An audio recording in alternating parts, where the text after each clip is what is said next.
Hi മക്കളെ, അപ്പോൾ നമ്മൾ ഏവരും കാത്തിരുന്ന നമ്മുടെ മൊഡ്യൂൾ എക്സാം, ഫിസിക്സിൻ്റെ മൊഡ്യൂൾ എക്സാം ഇതാ എത്തിയിരിക്കുകയാണ്. 12-ാം തീയതിയാണ് നമ്മുടെ എക്സാമിനേഷൻ. അതിന് മുന്നോടിയായിട്ട് നാളെ മുതൽ നമ്മൾ ലൈവ് ക്ലാസ്സുകൾ ആരംഭിക്കാൻ പോവുകയാണ്. 3 ചാപ്റ്ററാണ് നമ്മൾ സെറ്റാക്കാനായിട്ട് പോകുന്നത്.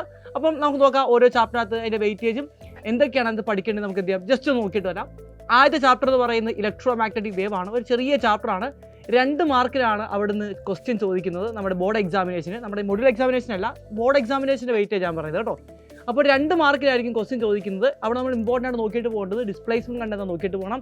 അതേപോലെ തന്നെ ഇലക്ട്രോ മാഗ്നറ്റിക് വേവ് എന്താണെന്നും അതിൻ്റെ നേച്ചർ എന്താണെന്നും പ്രോപ്പർട്ടി എന്താണെന്നും അതേപോലെ തന്നെ ഇലക്ട്രോ മാഗ്നറ്റിക് സ്പെക്ട്രം നിങ്ങൾ എന്ത് ചെയ്യണം നോക്കിയിട്ട് പോകണം. ഏറ്റവും കൂടുതൽ എക്സാമിനേഷന് ക്വസ്റ്റ്യൻ ചോദിക്കുന്നത് ഇലക്ട്രോ മാഗ്നറ്റിക് സ്പെക്ട്രത്തിൽ നിന്നാണ്.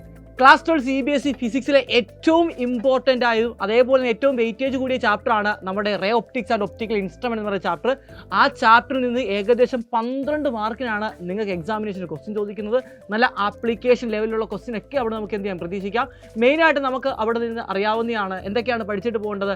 നമ്മുടെ മിററിനെ കുറിച്ച് അറിയണം, മിറർ ഫോർമുല അറിയണം, മിറർ ഫോർമുല വെച്ചുള്ള പ്രോബ്ലം നമ്മൾ വർക്കൗട്ട് ചെയ്യണം. പിന്നീട് റിഫ്രാക്ഷനെ കുറിച്ച് അറിയണം, പ്രിസം എന്താണെന്നും ആ പ്രിസത്തിൻ്റെ ഡെറിവേഷനും ഇമ്പോർട്ടൻ്റ് ആണ്. ലെൻസ് മേക്കേഴ്സ് ഫോർമുല അതേപോലെ തന്നെ ഒപ്റ്റിക്കൽ ഇൻസ്ട്രുമെൻ്റായ മൈക്രോസ്കോപ്പ്, ടെലസ്കോപ്പ്, ഇതൊക്കെ നിങ്ങൾ എന്ത് ചെയ്യണം നന്നായിട്ട് പഠിച്ചിട്ട് പോകണം. അവിടെ നിന്ന് പ്രോബ്ലം എന്ത് ചോദിച്ചാൽ നമുക്ക് എന്ത് ചെയ്യണം എഴുതാൻ സാധിക്കണം. 12 മാർക്കുള്ള അത്രയും വലിയൊരു ചാപ്റ്ററാണ്. അതിൻ്റെ ഗൗരവത്തോടെ തന്നെ നിങ്ങൾ എന്ത് ചെയ്യണം ആ ചാപ്റ്റർ പഠിക്കണം. മക്കളെ, അടുത്ത ചാപ്റ്ററാണ് ലാസ്റ്റ് ചാപ്റ്ററായ നമ്മുടെ വേ ഒപ്റ്റിക്സ് ആണ്. വേ ഒപ്റ്റിക്സിൽ നിന്ന് എക്സാമിനേഷന് 4 മാർക്കിനാണ് ക്വസ്റ്റ്യൻ ചോദിക്കുന്നത്. അവിടെ നമുക്ക് ഇമ്പോർട്ടൻ്റ് ആയിട്ട് പഠിച്ചിട്ട് പോകേണ്ടത് നമ്മുടെ ഹൈഗൻ പ്രിൻസിപ്പിൾ, അതേപോലെ തന്നെ വേവ് ഫ്രണ്ട്.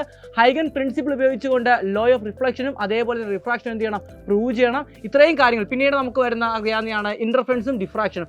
അതിൻ്റെ പ്രോബ്ലം ആണ് എക്സാമിനേഷൻ എപ്പോഴും ചോദിക്കുന്നത്. ഇത് നല്ലൊരു വെയിറ്റേജ് ഉള്ള ചാപ്റ്റർ തന്നെയാണ്. 4 മാർക്ക് എന്ന് പറയുന്നത് ക്ലാസ് 12 CBSE സംബന്ധിച്ചിടത്തോളം ഒരു വെയിറ്റേജ് ഉള്ള ചാപ്റ്റർ തന്നെയാണ്. ഈ ചാപ്റ്ററിൽ നിന്നും ഈ രീതിയിലുള്ള ക്വസ്റ്റ്യൻ നമുക്ക് എന്ത് ചെയ്യാം പ്രതീക്ഷിക്കാവുന്നതാണ്. അപ്പോൾ ഇതും നന്നായി നിങ്ങൾ എന്ത് ചെയ്യുക പഠിച്ചിട്ട് പോവുക. അപ്പോൾ മൊഡ്യൂൾ എക്സാമിനേഷനുള്ള പ്രിപ്പറേഷൻ നാളെ മുതൽ നമ്മൾ ആരംഭിക്കുകയാണ്. എല്ലാ മക്കളും എന്ത് ചെയ്യണം നമ്മുടെ എക്സാമിനേഷന് അടിപൊളിയായിട്ട് എന്ത് ചെയ്യണം അറ്റൻഡ് ചെയ്യണം. അതേപോലെ തന്നെ ലൈവ് ക്ലാസ്സുകളെല്ലാം നിങ്ങൾ എന്ത് ചെയ്യണം കണ്ടിന്യൂസ് കാണുക. അതേപോലെ തന്നെ പ്രോബ്ലംസ് നിങ്ങൾ എന്ത് ചെയ്യണം വർക്കൗട്ട് ചെയ്യണം. അപ്പോൾ മക്കളെ, നമ്മുടെ മൊഡ്യൂൾ എക്സാമിനേഷൻ നടക്കുന്നത് നമ്മുടെ ആപ്പിലായിരിക്കും. അപ്പോൾ നമ്മുടെ അഗ്നി ബാച്ചിൽ നിങ്ങൾക്ക് ജോയിൻ ചെയ്യാൻ താല്പര്യമുണ്ടെങ്കിൽ ഉടനെ തന്നെ എന്ത് ചെയ്യുക നിങ്ങൾ ജോയിൻ ചെയ്യുക. നിങ്ങളുടെ റിക്വസ്റ്റ് പ്രകാരം നമ്മുടെ ആ ഒരു ഓഫർ, നമ്മുടെ വിദ്യാരംഭത്തിന് ഓഫർ ഒന്നും കൂടെ നമ്മൾ എക്സ്റ്റെൻഡ് ചെയ്തിട്ടുണ്ട്. BDM15 എന്ന് പറയുന്ന കൂപ്പൺ കൂടെ അടിച്ചുകൊണ്ട്, അതല്ല എങ്കിൽ ഈ കാണുന്ന നമ്പറിൽ കോൺടാക്ട് ചെയ്തുകൊണ്ട് നിങ്ങൾക്ക് ഈ ഓഫർ കരസ്ഥമാക്കാൻ സാധിക്കുന്നതാണ്. അപ്പോൾ ഉടനെ തന്നെ നിങ്ങൾ ജോയിൻ ചെയ്യുക. നമുക്ക് ഒരുമിച്ചിരുന്ന് പഠിച്ചുകൊണ്ട് ക്ലാസ് 12 CBSE നല്ലൊരു മാർക്ക് കരസ്ഥമാക്കാം. അപ്പോൾ ഈ കയറി പോകുന്നേക്കും മക്കളെ.